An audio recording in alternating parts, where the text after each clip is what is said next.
শুভ দুপুর দর্শক, আমন্ত্রণ ব্যবসা বাণিজ্য আর অর্থনীতির সবশেষ সংবাদ নিয়ে নিউজ 24 এর নিয়মিত আয়োজন আপন ফ্যামিলি মার্ট বিজনেস আওয়ারে। সাথে আছি আমি রিয়াজ সুমন। শনি থেকে বৃহস্পতিবার দুপুর 1টায় প্রচারিত হচ্ছে এই অনুষ্ঠান। আয়োজনে থাকছে দেশ বিদেশের ব্যবসা বাণিজ্যের খবর এবং খবরের বিশ্লেষণ। এছাড়াও থাকবে শেয়ার বাজার এবং মুদ্রা বাজারের আপডেট। দেশের মূল্যস্ফীতি এখনও সন্তোষজনক পর্যায়ে আসেনি। জোর করে এটি নিয়ন্ত্রণ করতে গেলে চাপ বাড়তে পারে অর্থনীতির অন্যান্য সূচকে। রাজধানীতে বুধবার একটি সেমিনারে এসব কথা বলেন অর্থনীতিবিদরা। বক্তারা বলেন, বিনিয়োগে গতি না ফেরায় তৈরি হচ্ছে না কর্মসংস্থান। ব্যাংক ঋণের সুদের হার যৌক্তিক পর্যায়ে নামানোর পরামর্শ দেন বক্তারা। ব্যাংকিং খাতের দুর্বলতা, জাতীয় নির্বাচনের আগে রাজনৈতিক অনিশ্চয়তা, প্রত্যাশার তুলনায় ধীর গতিতে মূল্যস্ফীতি হ্রাস, জ্বালানি সরবরাহে সীমাবদ্ধতা এবং বিনিয়োগ স্থবিরতা সহ নানামুখী চ্যালেঞ্জে দেশের অর্থনীতি। এমন বাস্তবতায় রাজধানীতে পলিসি রিসার্চ ইনস্টিটিউট PRI এর মান্থলি ম্যাক্রো ইকোনমিক ইনসাইট প্রতিবেদনে উঠে আসে দেশের অর্থনীতি, মূল্যস্ফীতি, সুদ হার ও বিনিয়োগ পরিস্থিতির চিত্র। অর্থনীতির নানা সংকটের কথা তুলে ধরেন বক্তারা। বলেন, রাজনৈতিক অনিশ্চয়তা দূর না হলে শঙ্কা কাটবে না বিনিয়োগকারীদের।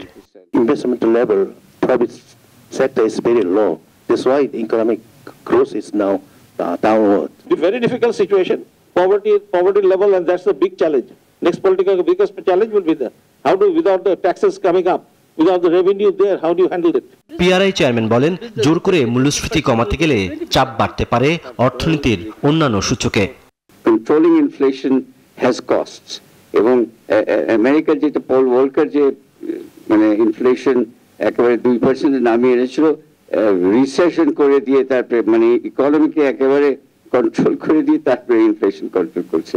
তো আমরা তো এটা করতে পারি না, আমাদের একটু লিমিটেশন আছে। পরিকল্পনা কমিশনের সাধারণ অর্থনীতি বিভাগ GADর সদস্য ডক্টর মঞ্জুর হোসেন বলেন, প্রত্যাশা অনুযায়ী বিনিয়োগ বাড়ছে না, সুদের হার যৌক্তিক পর্যায়ে নামিয়ে আনারও পরামর্শ দেন তিনি। বর্তমান সময়ে আপনারা জানেন যে সামষ্টিক অর্থনীতির একটা স্থিতিশীলতা আমরা অর্জন করতে পেরেছি। এটা সেম টাইম যেটা দরকার যে আমরা এগুলোই যথেষ্ট নয় এবং আমাদেরকে আরো এগিয়ে যেতে হবে, যেমন ইনভেস্টমেন্ট সেভাবে এগুচ্ছে না। গ্রাহকের আস্থা ফেরাতে ব্যাংক খাতের কার্যকর সংস্কার প্রয়োজন। একই সঙ্গে জবাবদিহিতা রেখে কেন্দ্রীয় ব্যাংকের স্বাধীনতা নিশ্চিত করার পরামর্শ দেন বক্তারা। আগে জবাবদিহিতা তৈরি হয়, সেই জায়গাগুলো কিন্তু এনশিওর করতে হবে। রিয়াজ সুমন, নিউজ 24, ঢাকা। দর্শক, অর্থনীতির নানা সংকট এবং এসব বিষয়ে আসলে PRI রিপোর্টে আমরা দেখলাম। একই সাথে আমরা দেখলাম সম্প্রতি পলিসি এক্সচেঞ্জ বাংলাদেশ এবং MCCI যারা যৌথ থেকে BBX যে রিপোর্টটি প্রকাশ করেছে, সেখানে দেখলাম অর্থনীতির নানা সংকটের কথা সেখানে উঠে এসেছে। এই সব বিষয় নিয়ে আজকে আমরা আলোচনা করতে চাই যে দুর্বল বিনিয়োগ পরিবেশ, স্লোত অর্থনীতির গতি। এই বিষয়ে আমরা দুজন অতিথির সাথে আজকে আলোচনা করব। একজন doctor M Masrur Riaz, chairman ও CEO পলিসি এক্সচেঞ্জ বাংলাদেশ। আমাদের সাথে উপস্থিত আছেন কামরান টি রহমান, সভাপতি MCCI। আপনাদের দুজনকে স্বাগত জানাচ্ছি আমাদের আজকের আলোচনায়। আমরা যে বিষয়টি নিয়ে আলোচনা করতে চাই, যে প্রথমে আপনার কাছে আসতে চাই মিস্টার রহমান, যে বিনিয়োগের যে পরিবেশ নিয়ে আমরা দেখছি যে ব্যবসায়ীদের মধ্যে একটা অনাস্থা, সেই জায়গাটাতে আসলে আপনার কাছ থেকে আসতে চাই যে আসলে এটি কেন এখনো পর্যন্ত পরিবেশটি নিশ্চিত করা যায়নি বা প্রতিবন্ধকতাগুলো কোথায়? আপনাকে ধন্যবাদ। প্রথমত এই BBX4 এইটা কিন্তু চতুর্থবার এটা বের হয়েছে। এবার আমরা 2021 সালে প্রথম আমরা MCCI এবং পলিসি এক্সচেঞ্জ বাংলাদেশ মিলে আমরা প্রথম বের করেছিলাম, অ্যান্ড এটা হলো চতুর্থবার। আমরা যদি গত বছর এবং এই বছরের টোটাল স্কোরটা দেখি, গত বছরের আমাদের টোটাল স্কোর ছিল 58.75, সেই জায়গায় এই বছর 59.69 হয়েছে, সামান্য একটু ইমপ্রুভ করেছে। তবে বলতে হবে যে এই BBX-এর 11টা পিলার আছে, সেই 11টা পিলারের মধ্যে 6টা পিলারেই কিন্তু আমাদের অবনতি হয়েছে, 5টাতে সামান্য একটু ইমপ্রুভ করেছে। এখন কি কারণে এইগুলা? তো এখন রাজনৈতিক অস্থিরতা একটা কারণ হতে পারে, ইনফ্লেশনারি প্রেশার, মূল্যস্ফীতি, মূল্যস্ফীতি রাদার একটা ঊর্ধ্ব মূল্যস্ফীতির মধ্যে দিয়ে আমরা এখনো যাচ্ছি। বলা হয়েছিল বিভিন্ন জায়গা থেকে যে আমাদের মূল্যস্ফীতিটা কমবে, প্রথমে জুন মাসের মধ্যে কমবে, তারপর শুনলাম ডিসেম্বরের মধ্যে কমবে, কিন্তু মূল্যস্ফীতি এখনো বেশ অনেক উপরের দিকে আছে। এর সাথে সাথে ক্রেডিট গ্রোথ কমে গেছে, অনেক কমে গেছে, যার জন্য অনেকে সময় মতো পর্যাপ্ত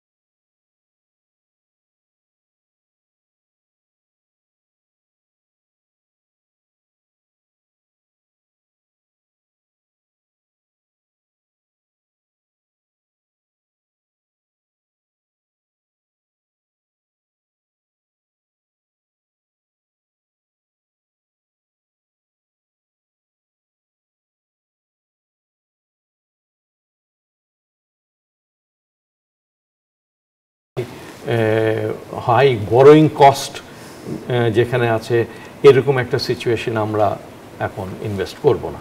জি, আমি ডক্টর মাসরুর রিয়াজ আপনার কাছে আসতে চাই। আপনারা বিবিএক্স এর প্রতিবেদনে বলছেন যে গত এক বছরে আইন কানুনের তথ্য প্রাপ্তি, অবকাঠামো সুবিধা, শ্রমবাজার, বাণিজ্যিক সহজীকরণ, প্রযুক্তি গ্রহণ, পরিবেশগত নিয়ন্ত্রণ ও মান, এই 6টি সূচকে পরিস্থিতি আগের চেয়ে খারাপের দিকে গেছে।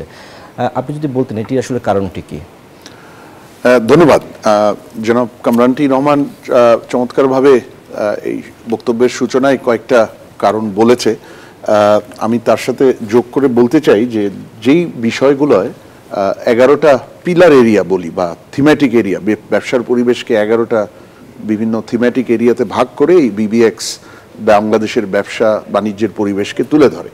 তো সেখানে জনাব কামরান রহমান বলেছেন যে 11টার মধ্যে 6টা সূচকে অবনতি হয়েছে, মানে মেজরিটিতে। সেখানে যেমন আছে আপনার রেগুলেটরি, আমরা যেটাকে প্রেডিক্টেবিলিটি বলি, এবং অ্যাক্সেস রেগুলেটরি ট্রান্সপারেন্সি। এই রেগুলেটরি ট্রান্সপারেন্সির সাথে জড়িত হলো যে অ্যাক্সেস টু রেগুলেটরি ইনফরমেশন, কোনো পরিবর্তন হলে রেগুলেটরি বা রুলস বা লিগ্যাল চেঞ্জেস হলে সেগুলো সম্বন্ধে আগে থেকে স্টেক হোল্ডার বা বিজনেসকে নোটিফাই করা, যথেষ্ট সুযোগ দেওয়া, সেটার অবনতি হয়েছে। এটা অবনতি হওয়ার একটা বড় কারণ হলো আমাদের গণ অভ্যুত্থান পরবর্তী 14 মাসে বাংলাদেশ বিভিন্ন অস্থিরতার মধ্যে দিয়ে গেছে। এর মধ্যে একটা সরকারি যে প্রশাসন, জনপ্রশাসন, সেখানেও কিন্তু আমরা ব্যাপক অস্থিরতা দেখেছি। শুরুর দিকে আসলে সেখানে অনেক ধরনের ডিসিপ্লিনারি মেজার, কারেকশন, এগুলো ছিল, ট্রান্সফার, পোস্টিং, কেউ কেউ ওএসডি হয়েছে। এর কারণে কিন্তু অনেক ধরনের সরকারি মন্ত্রণালয়, ডিভিশন, ডিপার্টমেন্ট, সেখানে কন্টিনিউটির অভাব দেখা গেছে বা আনসার্টেনটি এসেছিল। এবং এই রেগুলেটরি ট্রান্সপারেন্সি বা অ্যাক্সেস টু রেগুলেটরি ইনফরমেশন বা রেগুলেটরি প্রেডিক্টেবিলিটি, এটার একটা বড় অংশ নির্ভর করে কিন্তু যারা সিভিল সার্ভেন্ট, এই ধরনের রেগুলেটরি মিনিস্ট্রি বা ডিপার্টমেন্টে যারা আছেন, তারা সময় মতো এবং এফিশিয়েন্টলি রেগুলেটরি ট্রান্সপারেন্সিটা মেনটেন করা, তথ্যগুলো আপডেট করা, শেয়ার করা, সেখানে আমরা একটা দেখেছি এইটা। দ্বিতীয়ত ইনফ্রাস্ট্রাকচারে আপনি দেখবেন ড্রপ হয়েছে। ইনফ্রাস্ট্রাকচারে ড্রপ হওয়ার একটা বড় কারণ হলো গত 14 মাসে একদিকে গ্যাস শর্টেজটা বেড়েছে। এটা নতুন না, এটা শুরু হয়েছে 2-3 বছর আগে, কিন্তু এটা গত 14 মাসে এটার অ্যাকিউট, মানে এই 14 মাস বলতে আমি বিবিএক্স এর যে অবজারভেশন পিরিয়ডটা 24 সালের মে থেকে নিয়ে 25 সালের জুন জুলাই পর্যন্ত, এই সময় গ্যাসের সংকটটা বেড়েছে, সরবরাহের। 2-1 জায়গায় হয়তো পরবর্তীতে সরকার কিছু এক্সট্রা পদক্ষেপ নিয়ে কয়েক মাস আগে কিছু ইনক্রিজ করেছে, কিন্তু overall gas shortage is very acute গত 1-1.5 বছরে। আর গ্যাস এবং বিদ্যুতের দাম বেড়েছে, আপনাদের খেয়াল আছে ফেব্রুয়ারি মার্চেও একটা যারা নতুন কানেকশন নিবে তাদের জন্য প্রায় 40 টাকায় নিয়ে আসা হয়েছে। এবং বিভিন্ন ভাবে যে অ্যাক্সেস, ওই যে সরকারি প্রশাসন, জনপ্রশাসনে অস্থিরতার কারণে বিভিন্ন অ্যাপ্রুভাল, গ্যাস কানেকশন, পাওয়ার কানেকশন, সেই সব জায়গাতেও দেখা যাচ্ছে যে বিভিন্ন দেরি, অনিশ্চয়তা এগুলো এসছে। এগুলো সব মিলে ইনফ্রাস্ট্রাকচারে একটা ড্রপ করে গেছে ইয়েতে। আচ্ছা, এই যে ডক্টর মাসরুর রিয়াজ যে কারণগুলো বললেন, এই কারণগুলো মোকাবেলা করে আসলে ব্যবসায়ীরা যে গত 14 মাস বা তার আগের থেকে যে একটা সংকট চলছে, এগুলো প্রতিহত করতে গিয়ে বা এগুলো মোকাবেলা করতে গিয়ে আপনাদের কি কি চ্যালেঞ্জের মুখে পড়তে হয়েছে? দেখেন, বেশ কিছু দিন ধরে আপনাকে আগেই আমি বললাম যে ইনফ্লেশন অনেক হাই, রেট অফ ইন্টারেস্ট অনেক হাই। এখন এটাকে যদি আমরা কন্ট্রোল না করতে পারি, আমাদের ভবিষ্যতে সামনে এগোতে অনেক অসুবিধা হবে। এই যে দেখেন মাসরুর রিয়াজ সাহেব যেটা বললেন এই রেগুলেটরি ইনফরমেশনের কথা, এইখানে আমরা গত বছর আমাদের স্কোর ছিল 68.04, এই বছর এটা নেমে এসছে 67.7। এই রেগুলেটরি ইনফরমেশনগুলো যদি আমরা সময় মতো না পাই তাহলে অসুবিধা হবে। এর সাথে সাথে বিজনেস ইনফ্রাস্ট্রাকচারও কিন্তু গত বছর ছিল 71.08, সেই জায়গায় এইবার হয়েছে 68.82। তো এখানেও কিন্তু আমরা নিচের দিকে গেছি এবং আমাদের চ্যালেঞ্জেস আরও বাড়ছে। আমরা এগুলাকে এইসব সমস্যাকে আমরা ঠিকমতো অ্যাড্রেস করতে পারি নাই, এটা সমাধান করতে পারি নাই। এইগুলো না হলে তো অসুবিধা হতেই থাকবে। এছাড়া আমরা যদি আবার সব ডিভিশনগুলোতে দেখি, এখানে তো 8টা ডিভিশন নিয়ে এই কাজগুলো হয়েছে, তাই না? এই 8টা ডিভিশনের মধ্যে সবচেয়ে ঊর্ধ্বে আছে বরিশাল, আর সবচেয়ে নিচে আছে বোধহয় রংপুর। ঢাকা চট্টগ্রাম কিন্তু এর মাঝখানে আছে কোথাও, ঢাকা চট্টগ্রামও একেবারে উপর দিকে নাই। এখন এই সমস্যাগুলো যদি আমরা সমাধান না করতে পারি, এর সাথে সাথে আরও সমস্যা হচ্ছে যে এক্সচেঞ্জ রেট ভলাটিলিটি। এই এক্সচেঞ্জ রেট ভলাটিলিটিও যদি আমরা এখন হয়তো কিছুটা আমরা কন্ট্রোলে হয়তো এসছে, কিন্তু এই এক্সচেঞ্জ রেটের জন্য কিন্তু অনেক ইনভেস্টমেন্টস ডিলেড হয়ে যাচ্ছে। জি, জনাব মাসরুর রিয়াজ, আপনার কাছে আসতে চাই। আপনাদের এই বিবিএক্সের রিপোর্টে বলা হয়েছে যে দেশের ব্যবসা পরিবেশ সূচকে অর্জিত পয়েন্ট 59.69। তো এটিতে কি মনে হয় যে এতে কি ব্যবসার পরিবেশে বা বিনিয়োগ পরিবেশে এটি কি চ্যালেঞ্জ তৈরি করছে কিনা? জি, আপনি যদি দেখেন পৃথিবীর অন্যান্য সূচকের মতো বিবিএক্সও যে 0 থেকে 100 পর্যন্ত মানদণ্ডে স্কোরিং করে বিভিন্ন বিষয়ে, সেখানে বিভিন্ন ধাপে ধাপে ক্যাটাগরি করা হয়েছে। ধরেন 0 থেকে 40 পর্যন্ত মানে হলো খুবই কঠিন ব্যবসার পরিবেশ, 41 থেকে 60 ব্যবসার পরিবেশে অনেক ধরনের সমস্যা, মানে খুব বড় সমস্যা আছে,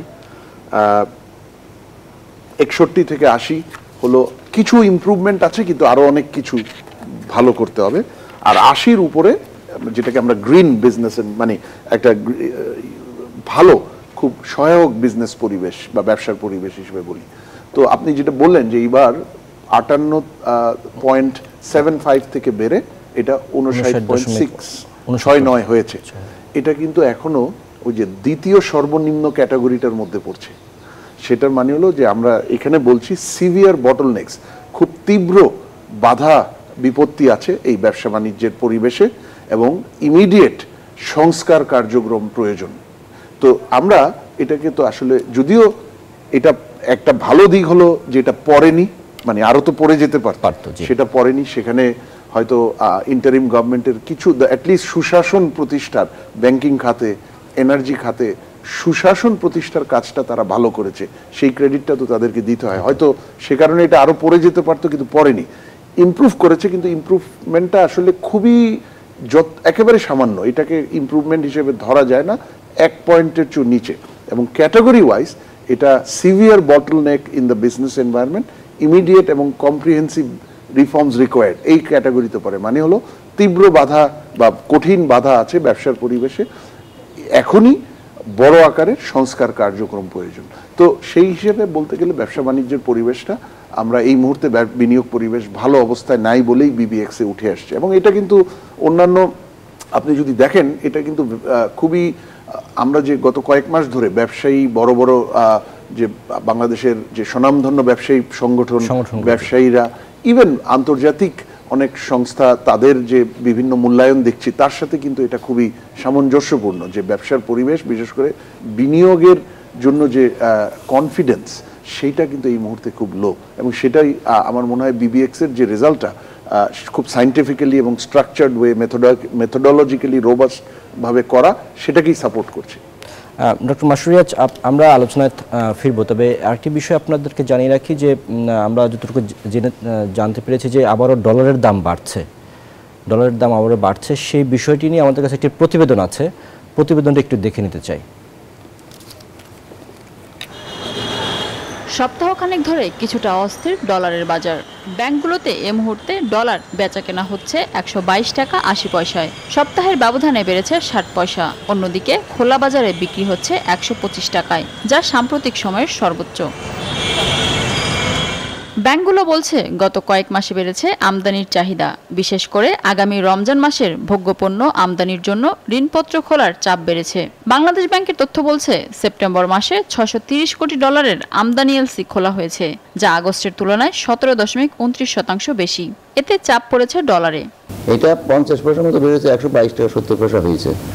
121 টাকা থেকে 121 টাকা 50 পয়সা থেকে 122 টাকা 70 পয়সার মতো হয়েছে, 50 পয়সার মতো বেড়েছে। এটা খুব একটা বেশি বাড়েনি, কোনো অসুবিধা হবে বলে মনে হয় না। কোনো বেশি রকমের যে বাড়বে এরকম কোনো সুযোগ নাই। তবে চাহিদা বাড়লেও এখনই বাজার অস্থিতিশীল হবার শঙ্কা নেই বলে জানিয়েছে বাংলাদেশ ব্যাংক। মুখপাত্র জানান, রেমিটেন্স প্রবাহ অব্যাহত থাকলে ডলারের দর আবারও কমে আসবে। ফেব্রুয়ারির মাঝামাঝি রমজান শুরু হবে, এখন থেকে অ্যান্টিসিপেট করে পণ্য আমদানি এলসি খুলছে, যার ফলে একটা চাপ বাজারে সৃষ্টি হয়েছে পেমেন্টের। কিছু কিছু ব্যাংকের কিছু পেমেন্টের অব্লিগেশন আছে, যার ফলে তারা ডলার তাদের দরকার, এবং তাদের মধ্যে যাদের ডলার নেই তারা মার্কেট থেকে প্রকিউর করার চেষ্টা করছে। এই কারণে আমরা আর ইন্টারভেন করে মার্কেট ড্রাই হয়ে যাক, এটা কখনো চাই না। বাজারে ডলারের সরবরাহ বেড়ে যাওয়ায় গত 3 মাসে 15 দফায় বাণিজ্যিক ব্যাংকগুলো থেকে 212 কোটি 60 লাখ ডলার কিনেছে বাংলাদেশ ব্যাংক। ঘাটতি দেখা দেওয়ায় এখন আপাতত ডলার কেনা থেকে সরে এসেছে সংস্থাটি। তবে এখনই বাজারে ডলার বিক্রির পথেও হাঁটতে চায় না কেন্দ্রীয় ব্যাংক। যেহেতু একটা চাপ আছে, বাইং চাপ, এই কারণেই কিন্তু প্রাইস রেট ঊর্ধ্বমুখী। যদিও এখনো আতঙ্কিত হওয়ার মতো না, কিন্তু এই আপওয়ার্ড ট্রেন্ডটাও আমরা ঠিক চাচ্ছি না যে ডলার দাম ফার্দার আর বাড়ুক।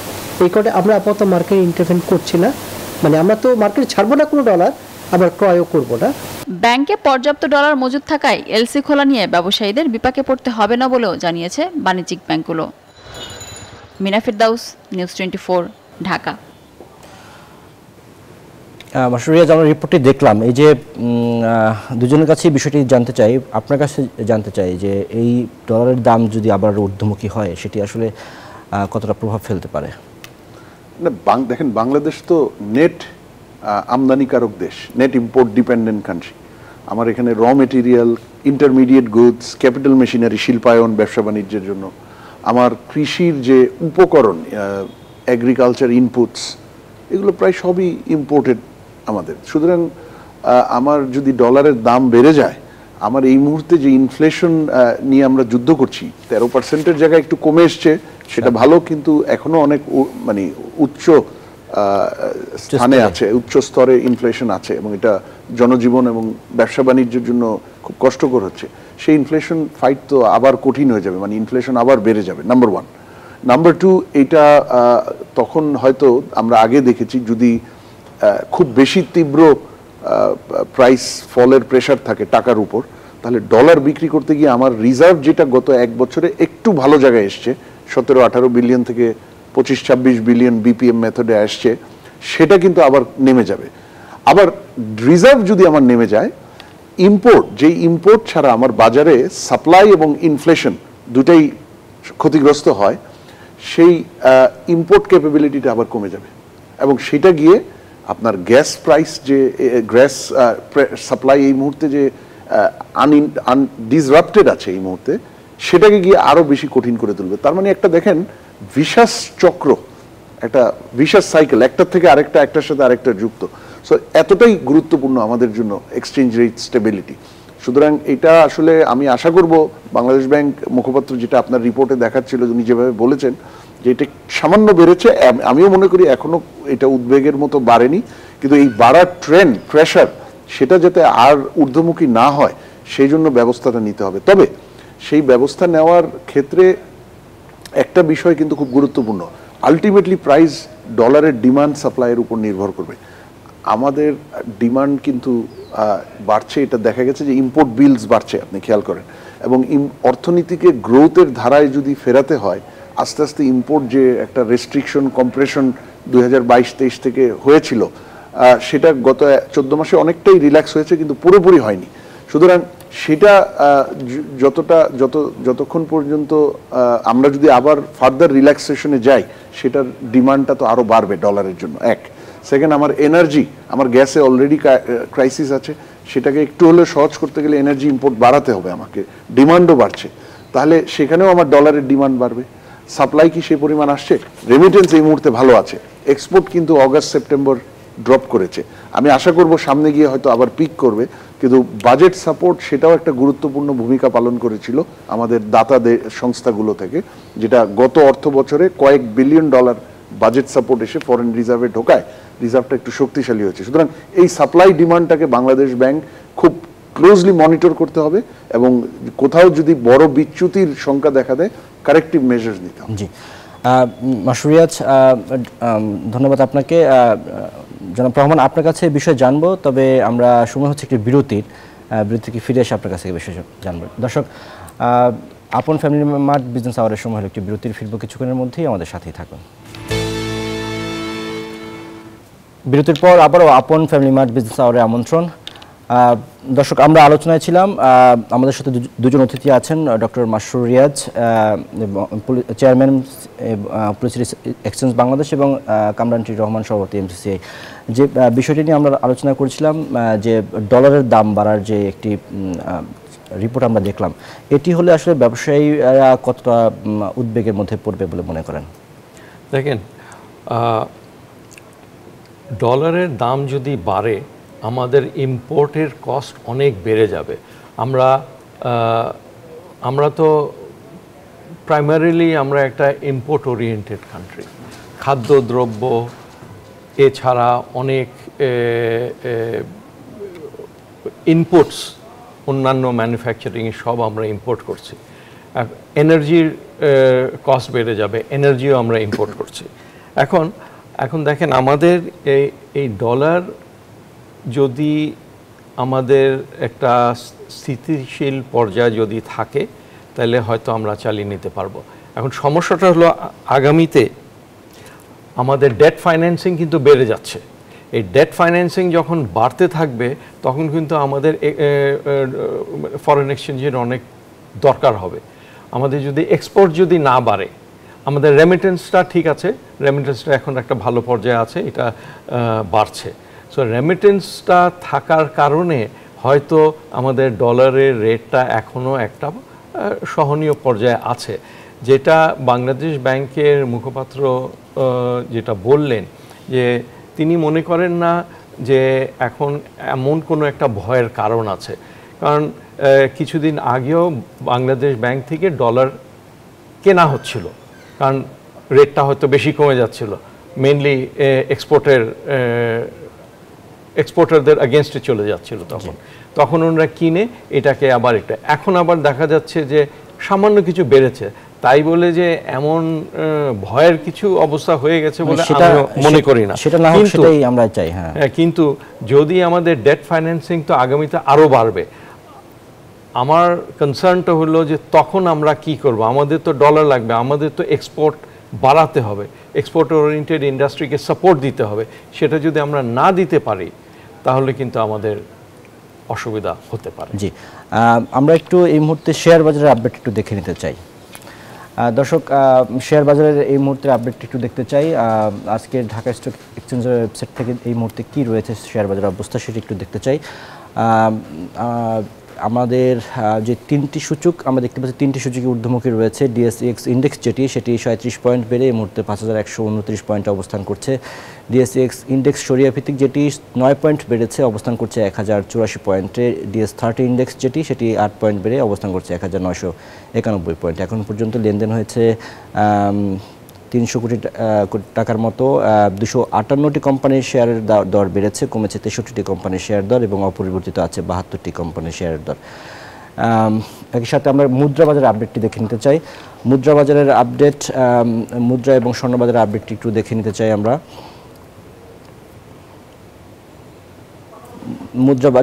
মুদ্রা বাজারের আপডেটটি দেখব আমরা দেখতে পাচ্ছি যে মার্কিন ডলার 122 টাকা ক্রয় হয়ে বিক্রি হচ্ছে 123 টাকায়, ইউরো 138 টাকায় ক্রয় বিক্রি হচ্ছে 143 টাকায়, পাউন্ড 157 টাকায় ক্রয় বিক্রি হচ্ছে 165 টাকায়, চীনা ইউয়ান 16 টাকা ক্রয় হয়ে বিক্রি হচ্ছে 18 টাকায়, সৌদি রিয়াল 32 পয়সায় ক্রয় বিক্রি হচ্ছে 33 টাকায়, ভারতীয় রুপি 1 টাকা 38 পয়সায় ক্রয় বিক্রি হচ্ছে 1 টাকা 45 পয়সায়। একই সাথে আমরা জেনে নিতে চাই স্বর্ণের বাজারের আপডেট। স্বর্ণের বাজারের আপডেটে আমরা দেখতে পাচ্ছি যে 22 ক্যারেটের স্বর্ণের দাম আমরা দেখতে পাচ্ছি যে 2,02,708 টাকা। স্বর্ণের দাম কিন্তু বাড়ছেই, অর্থাৎ ঊর্ধ্বমুখী রয়েছে স্বর্ণের বাজার। 21 ক্যারেটের স্বর্ণ সেটির দাম প্রতি ভরির দাম 1,93,506 টাকা। 18 ক্যারেটের প্রতি ভরির স্বর্ণের দাম আছে 1,65,862 টাকা। সনাতন স্বর্ণের দাম প্রতি ভরি 1,37,885 টাকা। জানাবো রূপার দাম। রূপার দামে আমরা দেখতে পাচ্ছি যে রূপার দামে ঊর্ধ্বমুখী রয়েছে। এই মুহূর্তে 22 ক্যারেটের রূপা সেটির প্রতি ভরির দাম 4,246 টাকা। 21 ক্যারেটের রূপার দাম 4,047 টাকা। 18 ক্যারেটের দাম 3,476 টাকা এবং সনাতন প্রতি ভরি রূপার দাম আছে 2,601 টাকা।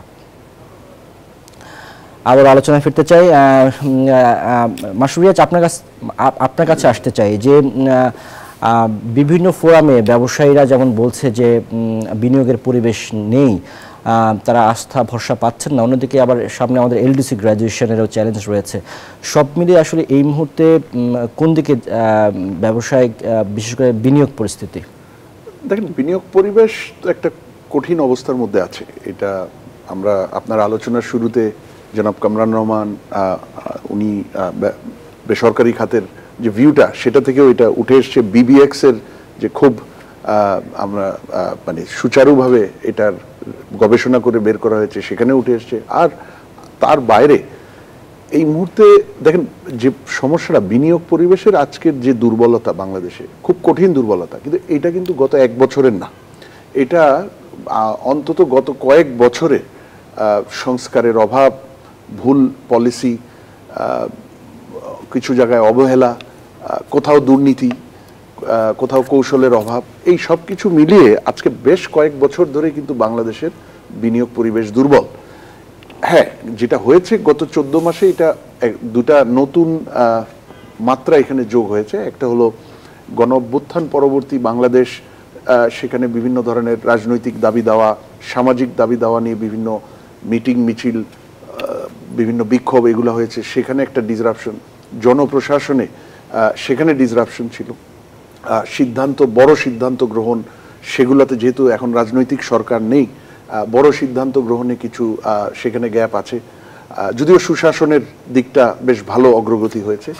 আর তার সাথে সাথে আপনার যেটা হয়, যে কোনো ইন্টারিম পিরিয়ডে দেশি বিদেশি বিনিয়োগকারীরা বড় বিনিয়োগ, লং টার্ম কমিটমেন্টের আগে তারা দেখতে চায় যে রাজনৈতিক ব্যবস্থায় সেটা প্রত্যাবর্তন করবে নাকি, কতটা দ্রুত করবে, এবং রাজনৈতিক বা ইলেকটেড সরকার আসলে যে 5 বছর মেয়াদি মিনিমাম যে পলিসি, বড় পলিসিগুলোর স্টেবিলিটি পাওয়া যায়, সেগুলোর জন্য অপেক্ষা করে। তো তার মানে গত 14 মাসে ইনভেস্টর কনফিডেন্সটা সেটা গিয়ে একটু আঘাতপ্রাপ্ত হয়েছে। তার সাথে এই রাজনৈতিক বা ইলেকটেড সরকারের জন্য অপেক্ষা, ওয়েট এন্ড সি, সেটা যুক্ত হয়েছে। এবং গত প্রায় 8-10 বছর ধরেই আমাদের বিনিয়োগ পরিবেশের যে বাকি দুর্বলতাগুলো, long standing problems, structural problem, কাঠামোগত সমস্যা, রিফর্মের অভাব, সেগুলো কিন্তু রয়ে গেছে। সেখানে আমরা জানি যে আমাদের আইন এবং regulation, policy matters, regulatory framework, সেখানে ভালো কিছু পলিসি রেগুলেশন যে নাই তা না, কিন্তু অনেক কিছু আছে সেকেলে, অনেক জায়গায় নতুন যে বাস্তবতা তার সাপোর্টিভ পলিসি ফ্রেমওয়ার্কের অভাব, আর প্রয়োগের ক্ষেত্রে সবচেয়ে বড় প্রবলেম। জি, আমরা রিফর্মের বিষয়ে আপনার কাছে আসবো, তার আগে একটু কামরুন জনাব রহমান আপনার কাছে আসতে চাই। এই যে বিবিএক্সের যে প্রতিবেদনে যে ইন্ডেক্স অনুযায়ী যে তথ্যগুলো প্রকাশ করা হয়েছে, এগুলো থেকে আসলে ব্যবসায়ীরা কিভাবে এটা কাজে লাগাতে পারে, বা এটি ব্যবসার সম্প্রসারণ, বিনিয়োগ, সর্বোপরি এটিকে আসলে কিভাবে মূল্যায়ন করতে পারে, এই বিষয়ে যদি আপনি যুক্ত করতেন। এইটা একটা রিজিনাল বেঞ্চমার্কিং করতে পারেন, অর্থাৎ এই ইন্ডেক্সে তো দেখাচ্ছে এই যে 11টা পিলার আছে, 8টা রিজন আছে, 8টা ডিভিশন আছে। কোন ডিভিশনের কোন ডিভিশনে কোন পিলারে কীরকম তাদের স্কোরিং, সেইটা দেখে একটা ডিসিশন নিতে পারেন। তারপর এছাড়া দেখতে পারেন এইখানে এই ইন্ডেক্স মানে এই স্টাডির মধ্যে এগ্রিকালচার সেক্টর সম্বন্ধে বলা আছে, pharmaceutical, food and beverage, transport, storage, তারপরে wholesale retail, leather and tannery, RMG sector, textile sector, বিভিন্ন সেক্টর সম্বন্ধে কোথায় কীরকম গ্রোথ আছে না আছে এগুলো সব লেখা আছে। ইনভেস্টররাও এইসব দেখবেন, স্টাডি করবেন, স্টাডি করে দেখবেন যে কোথায় চ্যালেঞ্জেস বেশি আছে, কোথায় চ্যালেঞ্জেস কম আছে, কোথায় ইনভেস্ট করলে ওনাদের জন্য সুবিধা হবে না হবে, এগুলো ওনারা বিভিন্ন রকম ইনফরমেশন, অনেক ইনফরমেশন আছে এই বিবিএক্সে। এইটা দেখে ওনারা ডিসাইড করতে পারেন আমরা কি এখানে এই সেক্টরে আমরা বিনিয়োগ করব কি করব না, বা এই রিজনে আমরা বিনিয়োগ করব কি করব না, বা না করলে কেন করব না, সমস্যাটা কোথায়, সমস্যাগুলো আইডেন্টিফাই করতে পারবো। সমস্যাটা আইডেন্টিফাই করলে আমরা সেই দিকে আমরা যেতে পারি। সে দরকার প্রয়োজন হলে প্রাইভেট সেক্টর থেকে আমরা সরকারকেও বলতে পারি যে এই জায়গায় এই সমস্যাটা আছে, এই সমস্যাটা আমাদেরকে দূর করতে হবে। দূর না করলে এখানে আমরা এখানে ইনভেস্ট করতে চাই বাট করতে পারছি না, কেন পারছি না সেটা আমরা বলতে পারবো।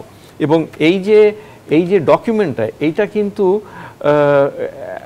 একেবারে মানে সলিড ডেটার উপরে ভিত্তি করে, শুধু পারসেপশনের উপরে ভিত্তি করে কিন্তু এই রিপোর্টটা হয়নি।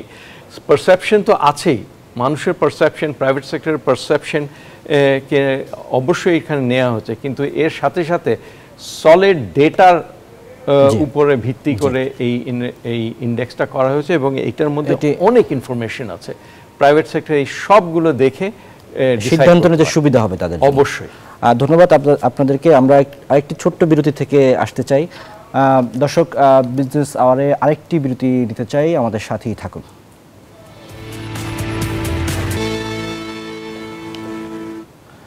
বিরতির পর আবার আমন্ত্রণ বিজনেস আওয়ারে। দর্শক, আমরা আলোচনায় ছিলাম, আমাদের সাথে দুজন অতিথি আছেন, জনাব কামরান টি রহমান, সভাপতি এমসিসিআই, এবং M Masur Riaz, chairman policy exchange Bangladesh. আপনারা আমাদের সাথে আছেন। আমরা একটি রিপোর্ট আছে বিশ্ব বাণিজ্যের ট্রাম্পের শুল্ক নিয়ে, সেই রিপোর্ট একটু দেখে নিতে চাই। চীনের উপর 10% শুল্ক কমালেন মার্কিন প্রেসিডেন্ট ডোনাল্ড ট্রাম্প। এর বিনিময়ে ফেন্টানাইল রপ্তানি নিয়ন্ত্রণে রাজি হয়েছে চীন। দক্ষিণ কোরিয়ার বুসানে বহুল কাঙ্ক্ষিত বৈঠকের পর সমঝোতায় পৌঁছান দুই পরাশক্তিধর দেশের রাষ্ট্রপ্রধান ডোনাল্ড ট্রাম্প এবং শি জিনপিং। প্রায় 2 ঘন্টার বৈঠক শেষে স্ব গন্তব্যে ফের উড়াল দেন যুক্তরাষ্ট্র ও চীনের প্রেসিডেন্ট।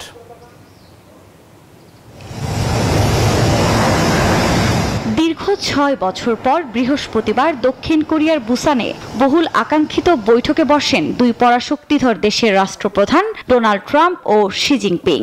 1 ঘন্টা 40 মিনিট ধরে চলে আলোচনা, যেখানে উঠে আসে শুল্ক, বিরল খনিজ পদার্থ, মাদক চোরাচালান এবং কৃষিখাত, রাশিয়া ইউক্রেন সংকট সহ নানা ইস্যু। বৈঠকের পর প্রেসিডেন্ট ট্রাম্প চীনা পণ্যের উপর আরোপিত শুল্ক 57 থেকে কমিয়ে 47% করার ঘোষণা দেন। বিনিময়ে ফেন্টানাইল রপ্তানি নিয়ন্ত্রণে রাজি হয় চীন। পাশাপাশি বিরল খনিজ সংকট সমাধান এবং যুক্তরাষ্ট্রের কাছ থেকে চীনের সয়াবিন কেনার ব্যাপারেও সিদ্ধান্ত হয় এই বৈঠকে। একই সঙ্গে খুব শিগগিরই দুই দেশ বাণিজ্য চুক্তি স্বাক্ষর করতে পারে বলে জানান ট্রাম্প।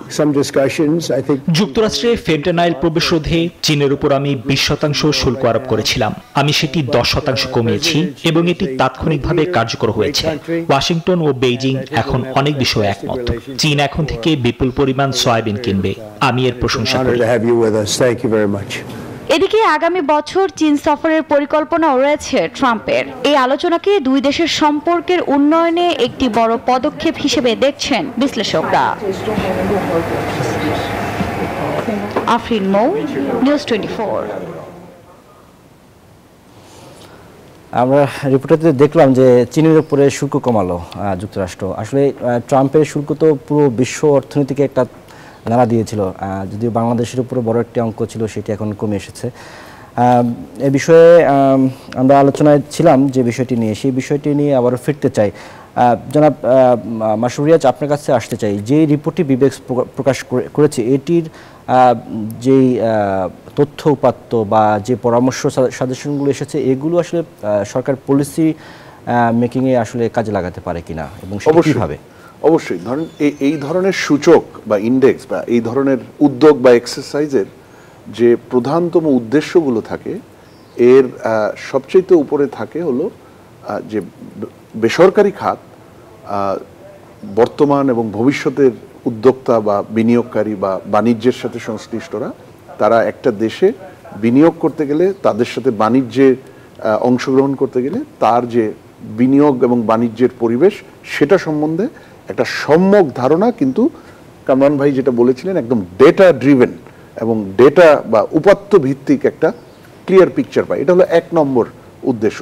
দ্বিতীয় উদ্দেশ্যটাই হলো যে এইখান থেকে সেই দেশের সরকার বা সরকারি বিনিয়োগ পরিবেশের সাথে সংশ্লিষ্ট পলিসি মেকিং বডিগুলো, রেগুলেটরি বডিগুলো, তারা বুঝতে পারে যে কোথায় ভালো পলিসি এবং রেগুলেশন এবং সেটার ভালো কার্যকরী প্রভাব আছে, সুতরাং সেটাকে কন্টিনিউ করা বা সেটাকে আরও ভালো করা, আর কোথায় গ্যাপ আছে যেটার কারণে বা দুর্বলতা আছে যার কারণে ব্যবসা বাণিজ্য বিঘ্নিত হচ্ছে, বাধাগ্রস্ত হচ্ছে বা খরচ বেড়ে যাচ্ছে, সময় বেড়ে যাচ্ছে। সুতরাং এটা কিন্তু নিশ্চিতভাবে সরকার এবং সরকারের ভেতরে বাণিজ্য এবং বিনিয়োগ সংশ্লিষ্ট যে বিভিন্ন মন্ত্রণালয়, ডিপার্টমেন্ট, ডিভিশন আছে তাদের সবার জন্য এইখান থেকে মানে ক্লিয়ার মানে চিত্র বা পরিস্থিতি বিনিয়োগ পরিবেশের সেটা পাওয়ার সুযোগ আছে। এবং আমরা যেটাকে বলি সেখান থেকে তারা তাদের যে রিফর্ম প্রোগ্রাম বা পলিসি ডেভেলপমেন্ট বা রেগুলেটরি ডেভেলপমেন্ট সেই জায়গায় তারা তখন ব্যবসা বাণিজ্যের সাথে সহায়ক হবে এই ধরনের রিফর্মস তারা আনতে পারে, পরিবর্তন আনতে পারে বা ইমপ্রুভমেন্টগুলো আনতে পারে। সুতরাং ইনফর্মিং, আমরা যেটাকে বলি informing policy decisions, informing regulatory decision, তাদেরকে অবহিত করা, সেটা কিন্তু এই ধরনের সূচকের একটা প্রধানতম বৈশিষ্ট্য বা কন্ট্রিবিউশন। আপনারা এখানে ব্যাংক সংস্কার বা ব্যাংক খাতের যে সংকটগুলো সেগুলো নিয়ে কোনো পরামর্শ দিয়েছেন কিনা? আছে। আপনি 11টা যে সূচকের যে 11টা পিলার বা ফোকাস এরিয়া, তার একটা হলো অ্যাক্সেস টু ফাইন্যান্স, মানে ব্যবসা বাণিজ্যর জন্য অর্থায়ন পেতে বিভিন্ন ধরনের, সেটা প্রজেক্ট ফাইন্যান্স হতে পারে, ট্রেড ফাইন্যান্স হতে পারে, ওয়ার্কিং ক্যাপিটাল বা যে কোনো ধরনের যে ফাইন্যান্সিং নিড সেটা পেতে কতটা সহজ। ইভেন এখানে কিন্তু স্মল বিজনেসরাও আছে, এখানে যারা ডেটা দিয়েছে, ফিডব্যাক দিয়েছে, স্মল বিজনেসের জন্য অনেক সময় জাস্ট অ্যাকাউন্ট খোলাটা সেটাও একটা, বা স্মুথ অ্যাকাউন্ট অপারেশন সেটাও তার জন্য অ্যাক্সেস টু ফাইন্যান্স একটা বড় অংশ। আর ঋণ বা অন্যান্য অর্থায়নের বিষয় তো আছে। তো এইখানে দেখা গেছে আপনি চমৎকার একটা জায়গায় হাত দিয়েছেন। এই 11টা পিলারের মধ্যে ধারাবাহিকভাবে যে পিলারটা সবচাইতে কম স্কোর করছে সেটাই হলো এই অর্থায়নের পিলারটা, অ্যাক্সেস টু ফাইন্যান্স। এবং এই বছর যদিও সেটাতে একটা বড় ইমপ্রুভমেন্ট আছে, এটা 28-এর আশেপাশে ছিল এটার স্কোর, সবচেয়ে নিম্ন 100-তে আগের বছরে, সেখান থেকে এটা একটা বড় লাভ দিয়ে 40-এর ঘরে এসছে। কিন্তু দুটো বিষয়, 40-এর ঘরে আসলেও এখনো কিন্তু 11টার মধ্যে এটাই সবচেয়ে নিম্নতম পিলার স্কোরের দিক থেকে। তার মানে এখানে সবচাইতে বিনিয়োগ পরিবেশ ডিফিকাল্ট। আর যদি ক্যাটাগরি দেখেন, এটা ওই যে রেড ক্যাটাগরিতে যে খুবই কঠিন ব্যবসার পরিবেশ এবং এখানে খুবই বড় ধরনের সংস্কার ইমিডিয়েটলি প্রয়োজন, সেই ক্যাটাগরিতে। জনাব রহমান, আপনি যদি বলতেন যে ব্যাংকের যে উচ্চ সুদের কথা বলা হচ্ছে, যেটির জন্য বিনিয়োগের একটি প্রতিবন্ধকতা কথা আপনারা সবসময় বলে আসছেন, এটি আসলে কমানোর কোনো সুযোগ এই মুহূর্তে সরকারের হাতে আছে কিনা, বা আপনাদের দাবিটা কি সংক্ষেপে যদি বলতেন? আমাদের দাবি হলো রেট অফ ইন্টারেস্ট কমাতে হবে। যদি ব্যবসা যদি আমাদেরকে চালাতে হয়, ব্যবসা যদি আমাদেরকে আরও গ্রো করতে হয়, এই হাই রেট অফ ইন্টারেস্টে আমরা চলতে পারবো না। এই 13%, 13.5%, 14% রেট অফ ইন্টারেস্ট দিয়ে লোন নিয়ে কোনো ব্যবসা চালানো সম্ভব হবে না। একই সাথে রাজনৈতিক যে অস্থিরতা বা অনিশ্চয়তার আছে, সেখানে আপনারা কি চান? মানে বিনিয়োগের ক্ষেত্রে আপনারা বলছেন এটি একটি বাধা। না, এটা তো অবশ্যই। আমি তো প্রথমেই বলেছি যে বহু ব্যবসায়ী হয়তো এক্সপ্যান্ড করতে চান, কিন্তু এখন করছেন না, যে একটু দেখে নিই সামনে একটা রাজনৈতিক পরিবেশ সরকার আসুক, তারপরে আমরা দেখব। অ্যাক্সেস টু ফাইন্যান্স যেটা মাসরুর রিয়াদ সাহেব বললেন, এইটা দেখেন, এইটা অ্যাক্সেস টু ফাইন্যান্স গত বছর এটা স্কোর ছিল 28.11, এই বছর এটা বেড়ে 40.07 হয়েছে। কিন্তু তারপরও ব্যবসা বাণিজ্য কিন্তু এই হাই রেট অফ ইন্টারেস্টে লোন নিতে চাচ্ছে না, পারছে না, এবং পর্যাপ্ত পরিমাণের লোন ব্যবসা পাচ্ছে না, যার জন্য ক্ষতি হচ্ছে। জি, শেষ করতে হচ্ছে। ডক্টর মাসরুর রিয়াদ এবং জনাব রহমান, আপনাদের দুজনকে অনেক ধন্যবাদ আজকে আমাদের স্টুডিওতে আসার জন্য। এর সাথে শেষ করতে হচ্ছে আজকের আলোচনা। দর্শক, এরই সাথে শেষ করতে হচ্ছে আজকের আপন ফ্যামিলি মার্ট বিজনেস আওয়ার। এতক্ষণ আমাদের সাথে থাকার জন্য ধন্যবাদ সবাইকে।